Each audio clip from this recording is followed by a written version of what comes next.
Hello, personal productivity enthusiasts and community. Welcome to Anything But Idle, the Productivity News podcast. Today's show is brought to you by Co-working Space by Personal Productivity Club. I'm Ray Sidney-Smith, And I'm Augusto Pinaud. and we're your hosts for Anything But Idle. This is episode 99099. Can't believe it.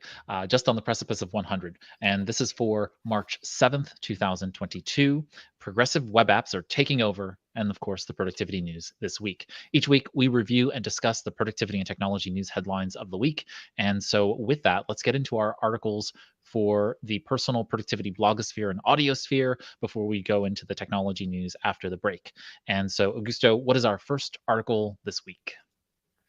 So the first article this week, technology is failing here. That's not the article. It's how to spotlight a review. Helped me cut dozens of meetings and made my team very happy. Yeah, so And my technology crashed. So no worries. This was a really interesting concept. So in essence, what the author was talking about was like do everything possible to kind of reduce the number of meetings. But then once you get to that point, he uses this other method that he calls the stoplight review.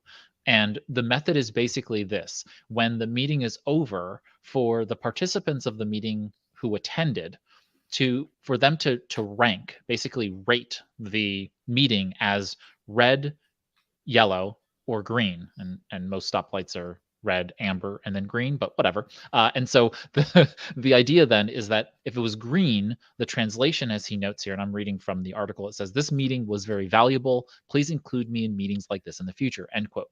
For the yellow or amber light, it says, quote, "Parts of the meeting were helpful, but you can communicate core messages via chat, email, or other async means," end quote. Or, quote again, "I'm just not sure if this was valuable," end quote. And then the red translates to, quote, "This wasn't worth my time. Cut these meetings in the future," end quote. And there's no debate or explanation, as he notes here. People just vote using those colors. And it undercuts the problem that many people have about meetings, which is that they don't have an ability to give feedback, and there aren't really that many tools out there to provide that level of feedback. Wait for my productivity resource of the week. But but I thought this was a really interesting concept, and I know that Francis Wade, he frequently talks about this topic of meetings not being most effective because people aren't being given the ability to give feedbacks on whether or not the people hosting and the people attending the meetings are really giving their all. All right, on to our next story this week. The next our story, next go for it. story, comes from Fast Company. Is the counterintuitive secret factor that highly productive people rely on. I love these articles, but there is something about these articles that I love. There is something about these articles that I say, really, well, let's see.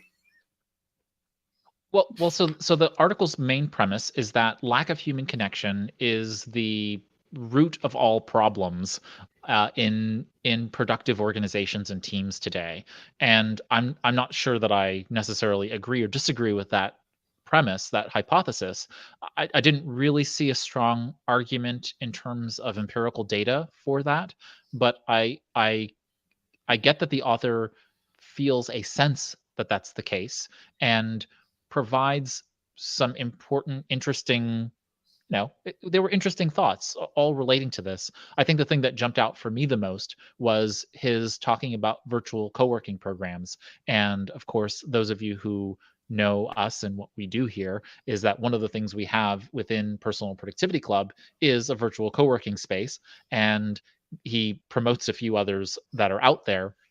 But if you're in Personal Productivity Club, obviously we have a co-working space to do some of the things that he's talking about, which is to be able to have this level of accountability, but also it's about camaraderie and being able to connect with people. So I appreciated the article on that level, and I've read through and seen a lot of what Commit Action does as a company, and it is a very interesting concept of being able to coach people through their weekly productivity rituals, as they call it. But the idea here is in essence a set of of weekly practices where you're working with a coach that is helping you do that kind of work. And I tend to stay away from the word ritual, since in a it has a religious connotation, and I don't want to take away from the religious connotation. So I tend to use the term routine. You can say practice instead. So I would say it's a coached weekly practice as opposed to a ritual. But that semantics aside, I think it's really interesting to have that level of support when you are working in a world that is distributed and potentially hybrid, right? Where some people are working in your office, some people aren't. You're not seeing everybody that you are working with. And even then, the people you're working with are not necessarily people you want to be working around, whether that be physically or virtually. It's a very interesting concept. So, any other thoughts? Nope. All right, let's move on. Yeah. Let's move on to our next story then. Technology is doing more to me than I can today. But the next story, the next story is about the Google Maps and Apple Maps and smartphones in general, and how they have been an influence and a factor and a tool in what we have seen in Ukraine and Russia.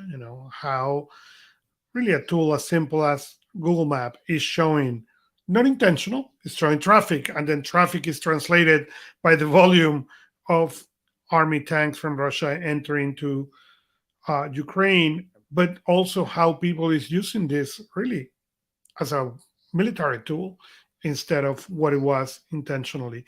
And the article then goes into how much power these big technology companies, in this particular case, Apple and Google, have, and how much influence they have into these mother worm concepts that we're seeing.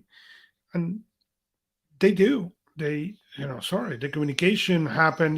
We knew what was happening there, so fast via WhatsApp and Telegram and other text messages systems like that, and than what you took to turn on the TV. So same with Facebook and those kind of things. So yes, big tech has now a big influence, or a big participation into these wars. Is the Yeah, reality. I would say further than that, they have a responsibility in modern warfare now to, basically understand what they're doing. And, the people of Ukraine and really the people of Russia as well are suffering now because of a particular autocrat who is choosing to wage this war. And, uh, you know, while we're not here to commentate on, Putin and his regime, I'm much more interested in how what we recognize is that no longer are our personal productivity tools the ones that are within our own borders. They're on the World Wide Web. And that means that our tools extend to having geopolitical problems when those teams are having to evacuate Ukraine, evacuate other countries, and therefore affects our productivity. So, something to just consider as you choose the productivity tools you need to be effective. Understand how these things really bleed across geographic lines. And I think it's good that we have these tools available to us and built by, people all over the world. But when it comes to having them built in countries that are in conflict, that's going to affect you. So maybe having a backup, so okay, if this happens, then we can fail over to this particular system so that we can stay and have continuity with regard to our systems.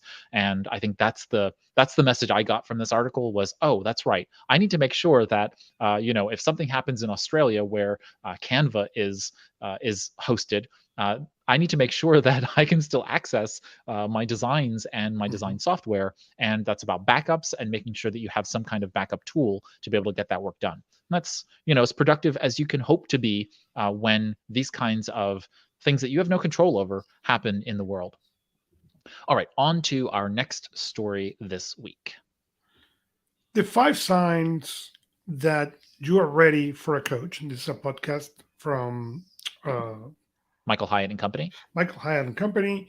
And so which more is now about known. business. Sorry, Go, it's go. now known as Full Focus. I Full apologize. focus. They are now known as Full Focus, not just Michael Hyatt and Company. And the podcast is Lead to Win. And this was a really interesting article. And I'll preface this with the fact that the title of the article is not really what the topic of the podcast is all about. And so, not that it wasn't good. I really actually enjoyed the podcast episode, which is why I added it to the show for today, which was that it talked about, well, the title was 5 Signs That You're Ready for a Business Coach. But what they really talked about was 5 reasons to have a business coach. And the thought I'll outline them for all of you so that you don't have to, listen to the podcast episode, although I recommend it if you want to. But they, in essence, outlined it in 5 different aspects, and I'm going to read them in terms of the 5 signs as opposed to the 5 reasons for, because I think they're helpful. And then I have a question for you, Augusto, which is that, so the 5 signs were that you feel some dissatisfaction with the status quo, right? You're feeling some sense that where you are right now, you're uncomfortable with where you are, with the business, with your own self, that kind of thing. 2 is that you have some need and or are lacking a safe and or collaborative space.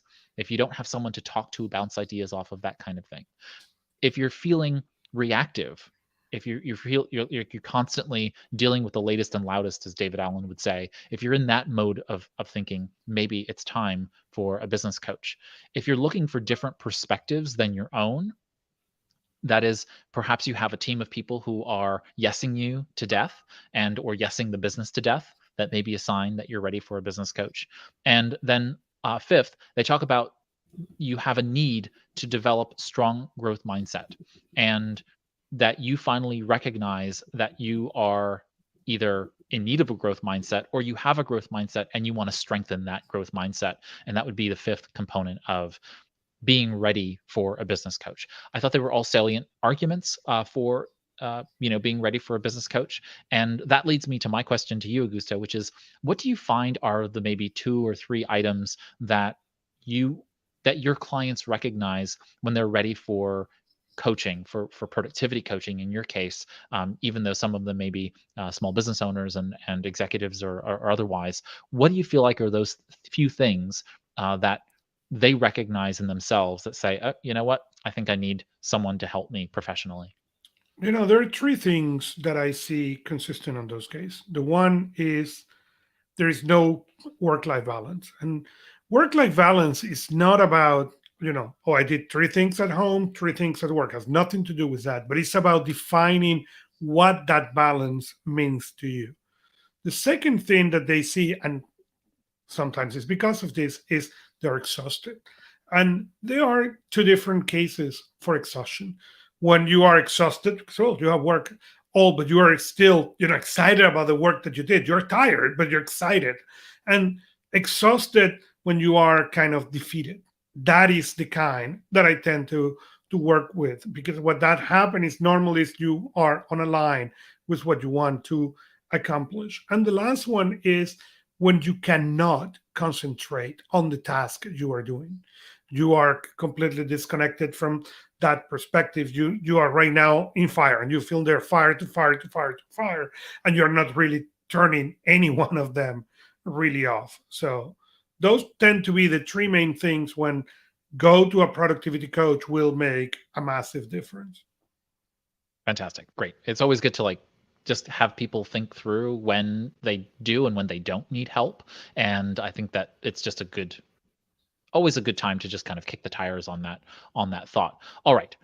With that brings us to our next and final productivity article for this week. What's that one? How do you get work when you are not feeling it? And the article comes from Rescue Time, and you know they talk about zoom out, reinvigorate, break it, take a break, make things comfortable and get ready to go. Normally, when people come to me as coach, say, okay, I have all this to do and I really don't want to do. Well, the question is, where are you going? Where this task that you are not feeling connects to your goals, to what you're trying to accomplish, to the direction you're trying to get, because that is the first thing. And maybe sometimes the answer is really it doesn't. I mean, I was talking to somebody today and said it doesn't. Okay, I'm doing taxes. There is no connection with that. Okay, and he was really frustrated. But believe it or not, even acknowledging that and laugh about it and relax about it was enough for this person to say, okay, I'm going back to what I need to do so I can finish. The other thing is cut it in a small batch. Say, you know what? I'm going to work to this task for 10 minutes. And in 10 minutes, I'm going to change. But that's going to allow you to continue making progress. Yeah, I thought the article was basic. I mean, it didn't say anything, life-changing, but it was a good refresher for me on a couple of things, which is that setting up your environment for success doesn't just happen when you are when the wind is at your back. It's also when you feel that resistance to doing those gnarly things. And I was just talking about this recently, that to another group, that I find myself moving to my other desk, and because I have two desks, and one is a fixed desk and the other one is a sit stand desk, and I realized that just shifting gears and going over to the other desk to do certain types of focus work or flow work is this a change of location and space is enough for me to be able to do that. But I also need to set up the environment for making sure I have all of the things I need and making it comfortable, and just I need to make it operable for me. And so when you're in those states, make it it says comfortable, and I actually disagree with that. So sometimes you have to be a little bit uncomfortable in order to be productive. For example, my standing position for my desk requires me to do work, right? I'm standing for a good portion of my day working nowadays, and that includes I'm presenting, some workshops and trainings and whatever. I'm on my feet as well, but I'm standing because that little bit of work is actually contributing to me being more productive. And it's like the Ed Sullivan Theater and Stephen Colbert. He has kept what's his name?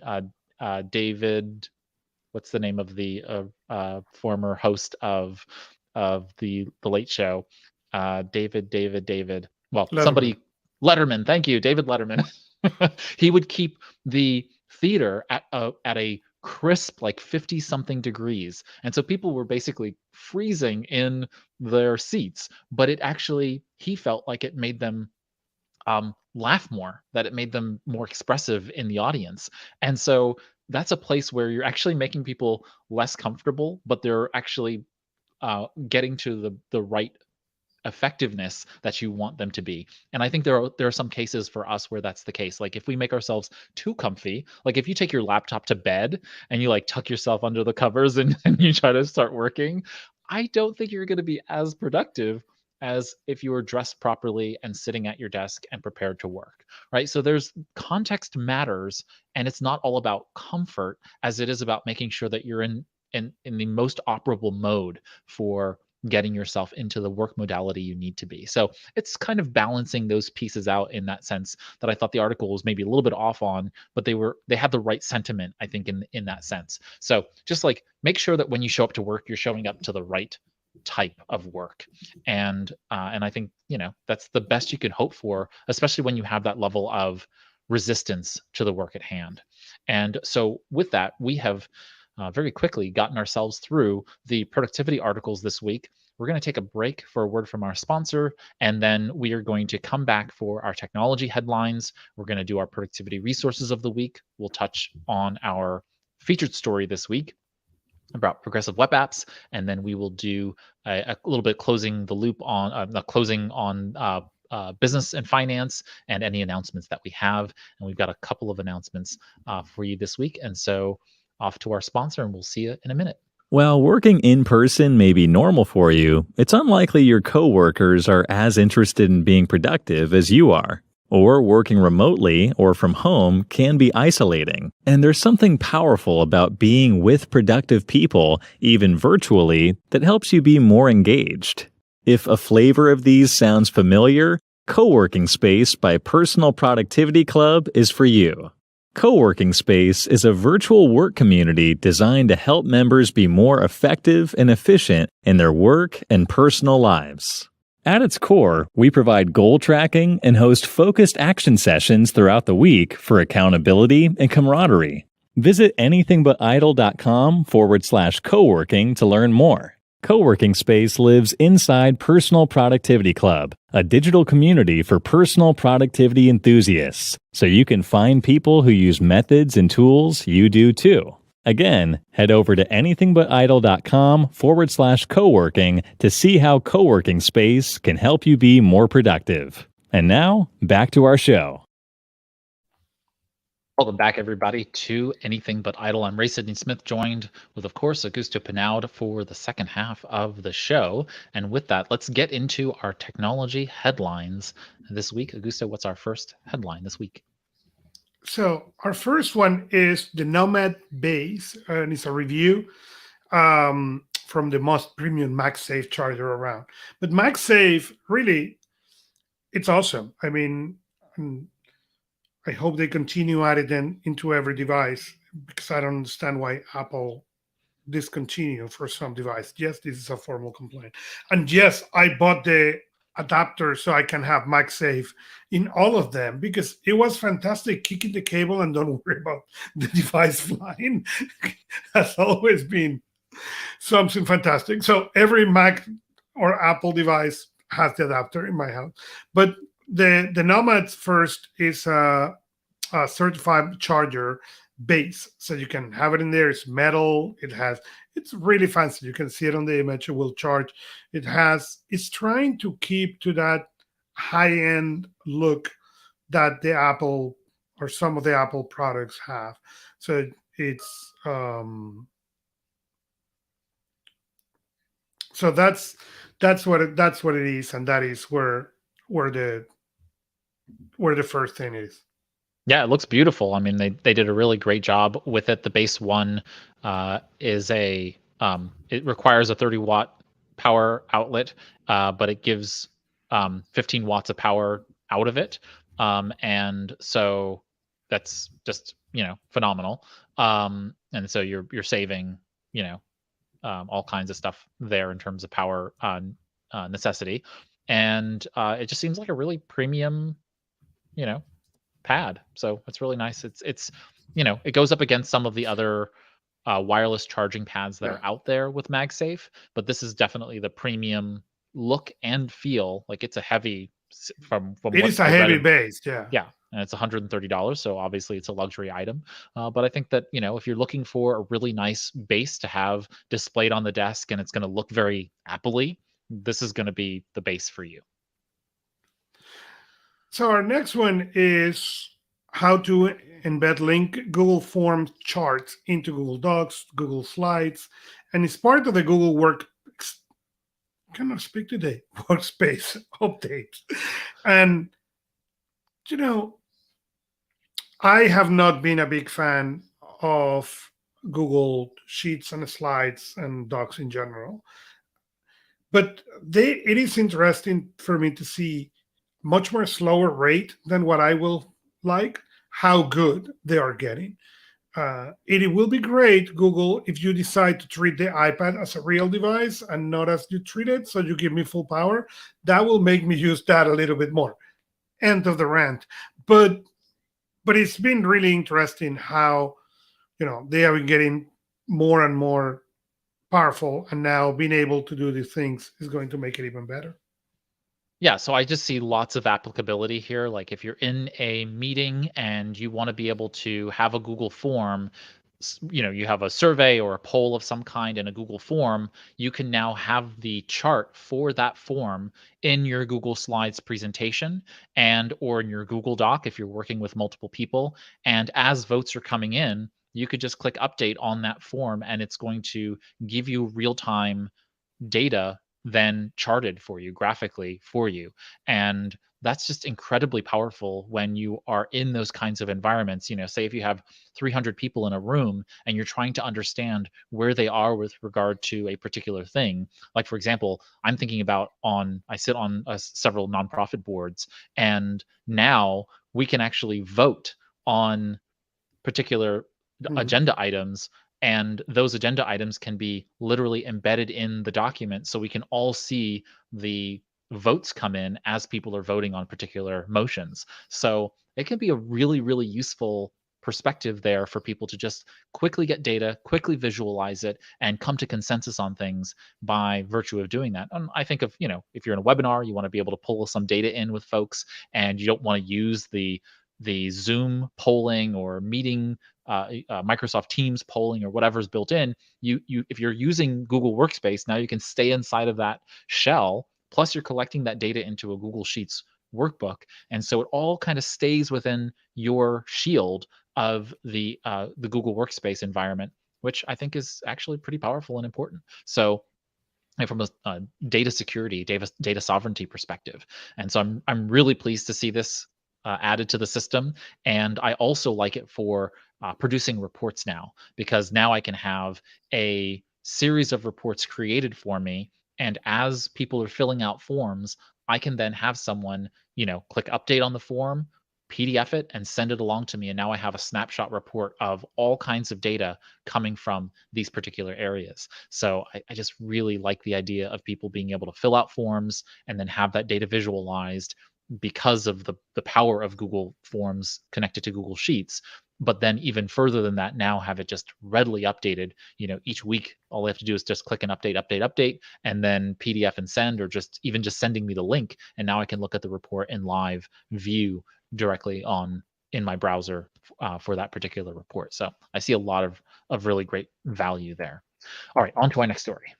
So our next story is Huawei MatePad. Huawei. That's what I meant to say. I told you I cannot speak today, so you're pushing me here. It's all right. I'm really excited. This is a product, to a surprise, will not run Google Android. It's going to run Harmony OS. That we expect has less application and all that. But what is interesting is this is the third or fourth device that we talk in recent weeks here in Anything But Idle. So there has been a significant push for these e-ink annotation devices to come out into the market. And I am particularly really excited about it. I've been looking one in particular. I get it, but I want to be able to do that and to connect to my books and to connect with other things, and I haven't found it yet. And what I do is I use the accessibility issues or accessibility features in the iPad to turn the screen to black and white. And there is an article in the notes, in the post notes, what we didn't cover this week, about how you can get better use for those. But that's how I use e-ink. But I'm really looking for an e-ink device where I can take notes that synchronize with all my environment, but then that the battery will last me like it lasts on the Kindle. And I get it on Friday afternoon. I say, oh, I forgot to charge it. But at least until Friday afternoon, I will be really happy. Yeah, I think this is a great device. Unfortunately, it won't be available in North America. We currently still have sanctions against Huawei in order to be able to get these types of devices from them. And so, but it will be initially launched in Europe. So if you're in the EU, you should be able to get this device very soon. Not sure what its price is going to be, but at a 10.3-inch screen, it's a really nice pen and paper feel type product, and it helps you. It's basically competitors to, say, the Remarkable 2 and others that are out there that are trying to give you that pen on paper feel.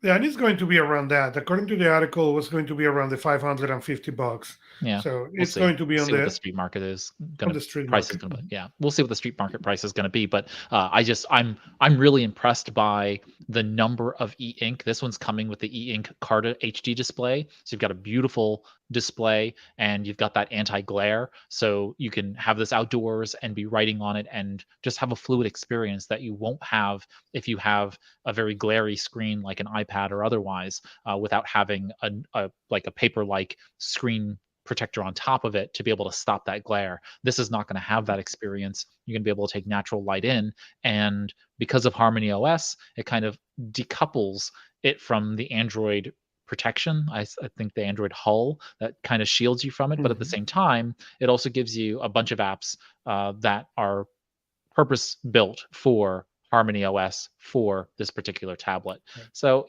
it's kind of a 6 of one, half dozen of the other. I wouldn't go with this just because it's outside of the Google ecosystem, and that generally makes me uncomfortable. But at the same time, if you don't want to be inculcated in the Remarkable, ecosystem, then know that there are other options. I think that's the biggest point here, is that you now have all of these other options that are coming onto the market in the e-ink space, and it's coming very well appointed. Fingerprint sensor, Bluetooth 5.1, Wi-Fi 6 plus, all really good stuff coming in at only 360 grams. That's a pretty nice, kind of good feel in your hand type of device. And so the MatePad paper is going to be interesting to see what businesses adopt it, and what individuals do with that kind of e-ink device for their productivity systems. So if you end up getting one and you're in Europe or otherwise, let us know. I'm very curious. On to our next this story. brings us to the next section, the business section. Right? The business We have the and Gretchen finance Rubin section. story. Oh, I'm skipping an article. Yes. Great. 99 is a lot of numbers, and apparently you get old at 99. That's the only explanation I can give tonight. But the other article we have is some features, or some new tools and features on Gretchen Rubin Happier app. And she launched the app around November, if I remember correctly on the article.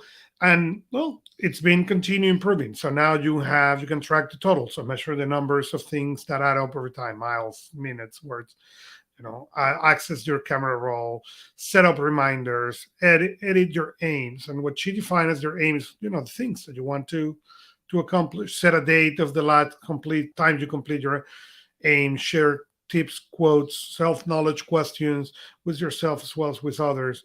So check it out. You can go download it and test it, play with it a little bit. Yeah, she's giving me all kinds of ideas for a personal productivity club app. So I'm really pleased that she's doing this work inside of the Happier app.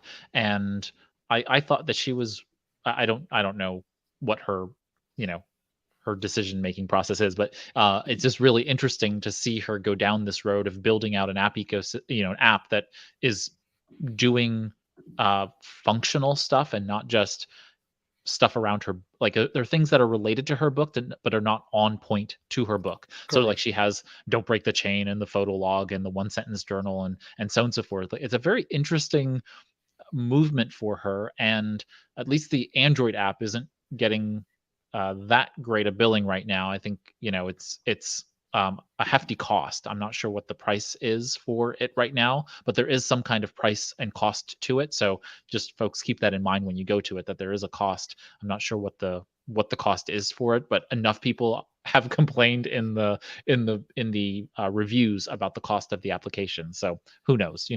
What is cheap for one person or inexpensive for one person is expensive for another. So I'm not particularly happy to get into that space, and it still doesn't have that many downloads, at least on the Google side of things. I didn't check out the Apple side of things, but I'm really happy to see these kinds of experts coming out and trying to do more than just talk, right? So being able to put a tool out there that people can touch and interact with their methodologies and their principles is a really nice feature to have when it comes to authors who are, they're asking you to buy their book and invest in doing the things that are going to hopefully make you more productive.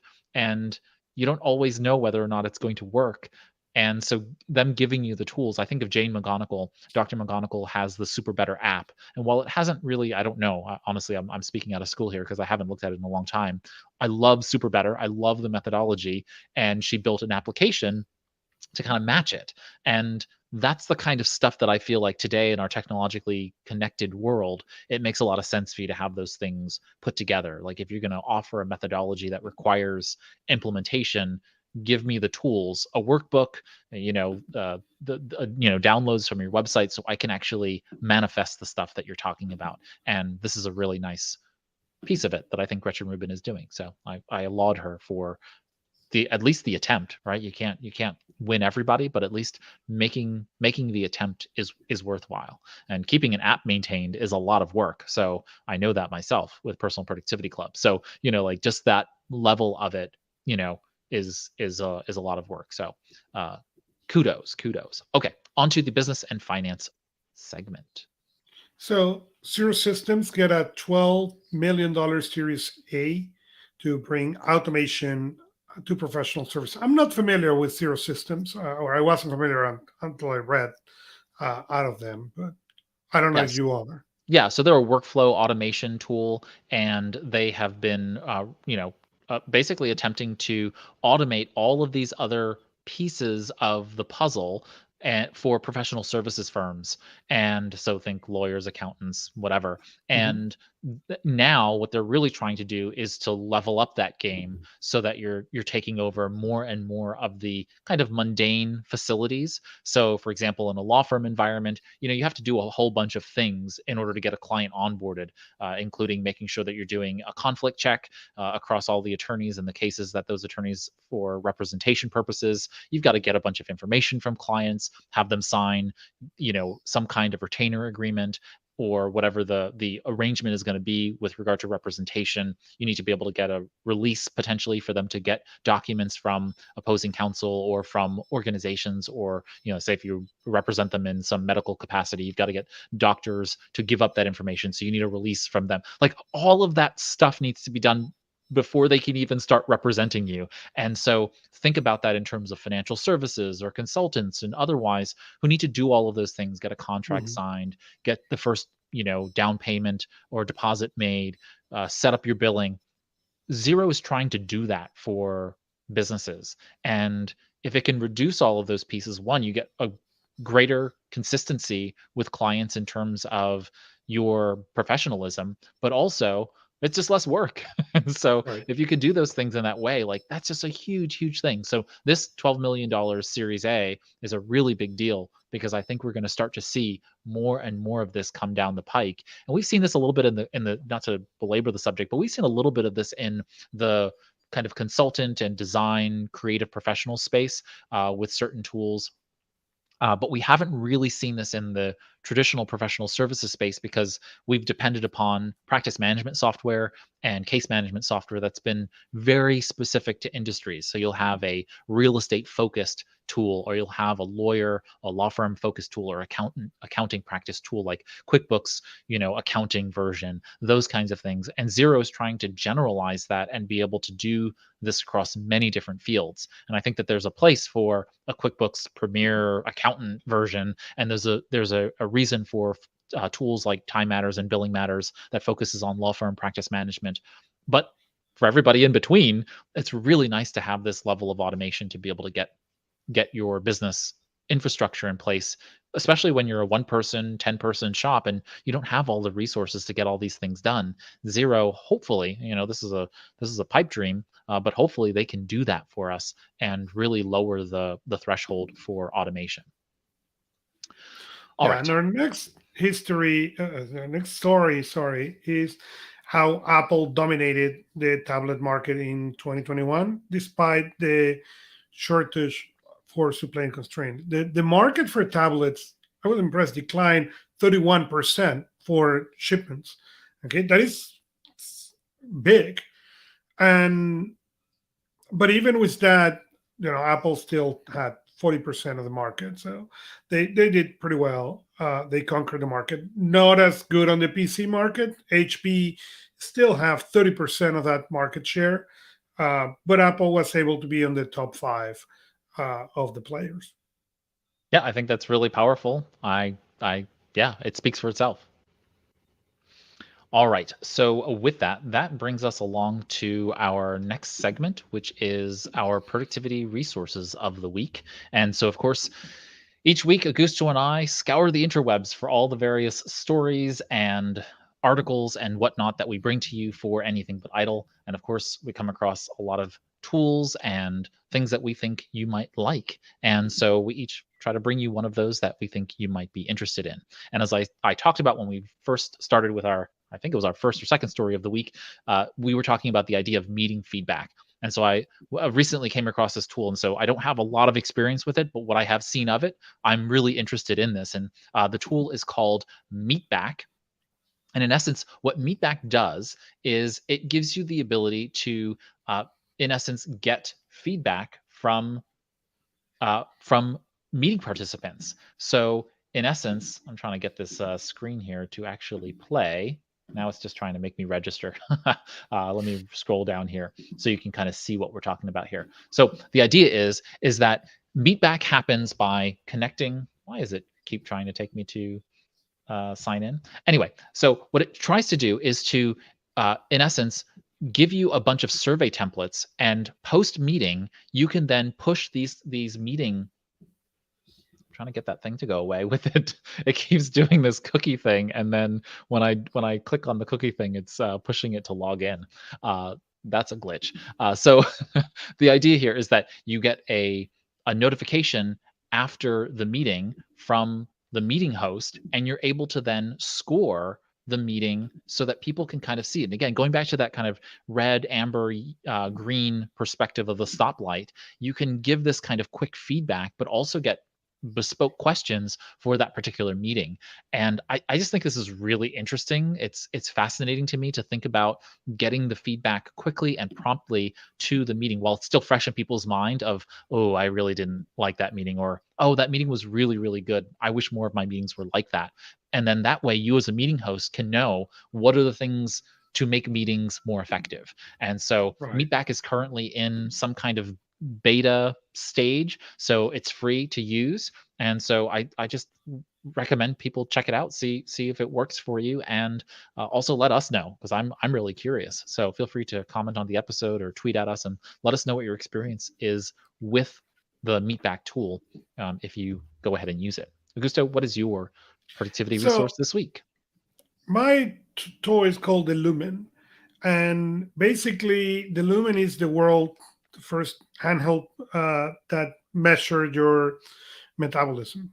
I like to figure out ways to get more energy, and better if we can do it in a natural way. So I acquired this little toy. It's new in my arsenal of toys, but it is quite interesting.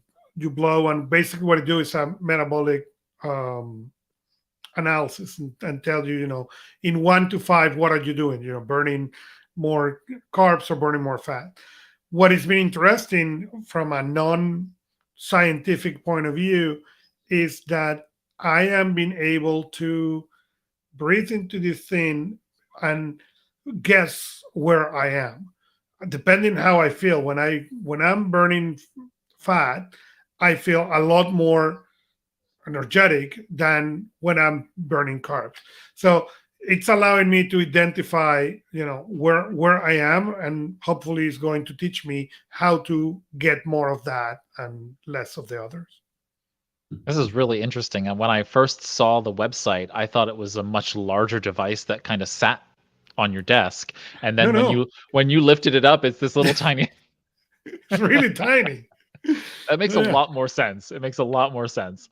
But that's really interesting. I'm very curious to see how that works out for you. So we'll have to come back to this once you've been using it for a while, and you can report back to us on how it's working out for you. Yeah, and the theory, at least, is that it helps you, and depending on how those readings and that your metabolism is, they are going to help you tailor what's better, what's worse for your nutrition, so you can get to that ideal stage where you're burning energy from fat and not from carbs.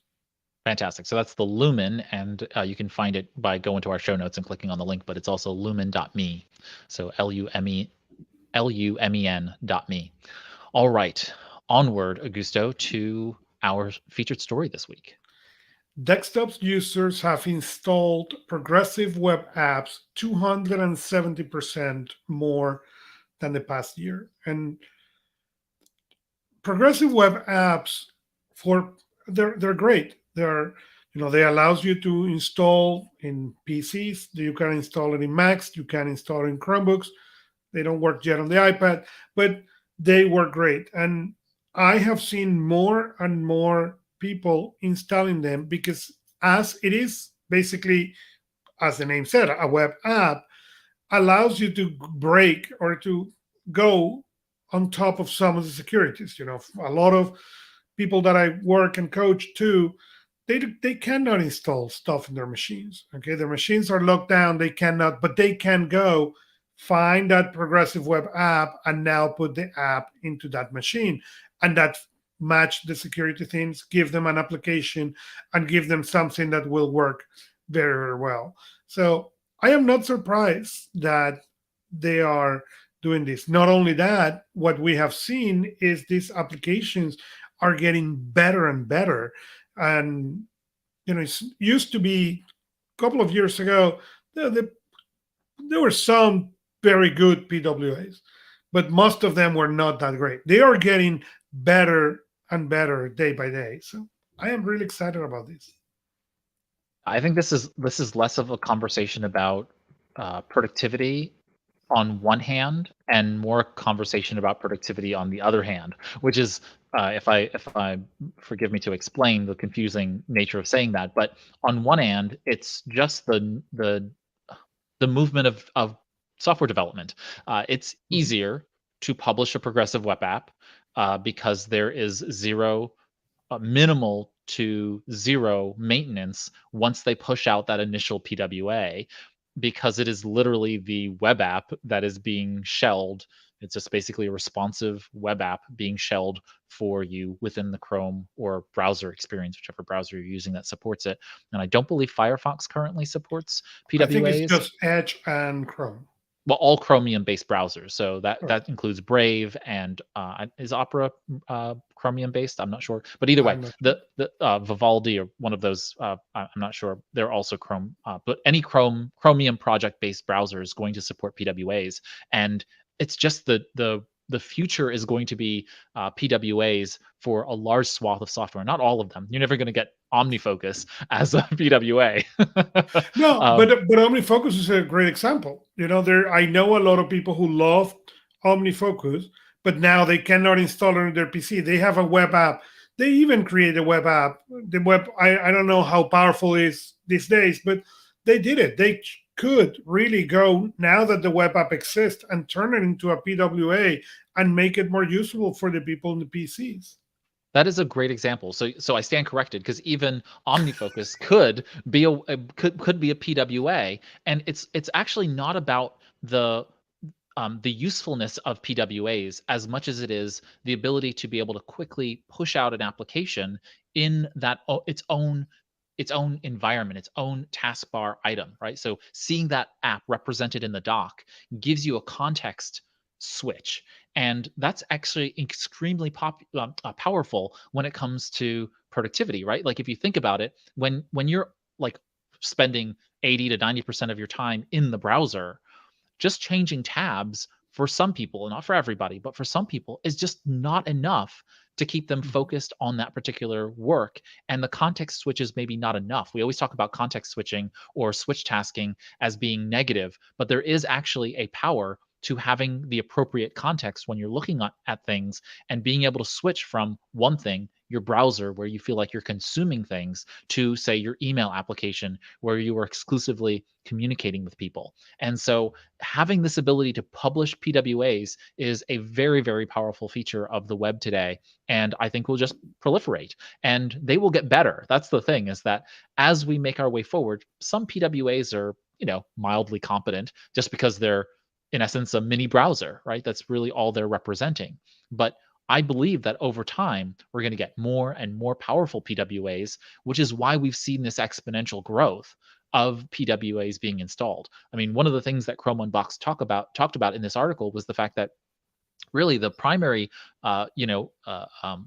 leading discussion has been that Android has seen this huge uptick in installations on Chromebooks, which just means that there are more Chromebooks on the market, and Chrome OS supports Android app installations. And so people are going to those app installations to be able to get work done that they can't get done in the browser. And then people saw the ability to install PWAs now directly in the Chrome browser and pop those apps out, and now have, quote unquote, a full application on their screen. And now they're choosing those as opposed to Android, especially since they're going to be lighter. They're just going to be easier to keep updated and all kinds of other things across the board. And many of these applications allow you to use them offline. So even though the application is a quote unquote PWA, they are still a full-fledged application installed on your device that you can use offline in some level. So think about, like, say if you had a PWA for Gmail, you'd be able to read and respond to email. And as long as you didn't close the application, when you reconnected to the web, you'd then be able to go ahead and have those emails go out and new emails come in. So you can use it offline and then reconnect to the internet. And then all the stuff will basically happen that you needed to happen connected to the internet. So I just think that this is a really good stopgap measure for a lot of applications that don't want to build for all the applications out the gate. So lots of productivity technology startups can utilize this tool in that sense. But then I think it's also a really good long-term strategy for a lot of tools that it would just take too much time and energy and money to ever produce a full-fledged native desktop experience for everyone, and even mobile experience for some. Some people are building for the desktop web and they want to be able to have a mobile option. Well, PWA can solve for that as well. So I just think that people tend to think of this in a very limited capacity, when in reality PWAs actually have a very expansive capability for us in our productivity worlds. And think about the only final thought here, and then I'll stop. But the idea that if you have a resource limited device, say you have a very underpowered Android device, and you want to be able to have a bunch of apps on it, but don't want to take up all of the space, PWAs are the solution. Uninstall the full-fledged app and then install the PWA, and you get the ability to have this app sitting on your home screen. And when you open it up, it kind of feels just like the real application, but it's also not holding all of that data all of the time, so that when you close the app, it's basically shutting down and giving up those resources, and you get to have your cake and eat it too. So I think there are a lot of benefits for PWAs, and I hope that more technology companies go out there and give people access to the PWA format so they can utilize that in their productive lives. All right. We have some announcements. Yes, we have two announcements. So first is next week, tomorrow, March 8th. So for those of you who are listening to the announced- podcast, that is today. That is today, correct. Apple announced the Peak Performance event, and there seems to be some rumors, some announcements. We will cover it for sure on the 100 episode. That is going to be next Monday. Then we are again posting our poll. Last year, we did the vote on the top female productivity organization technology expert for Women's History Month. And the poll will be available on the website, anythingbutidle.net. .com. I tell you, it's terrible.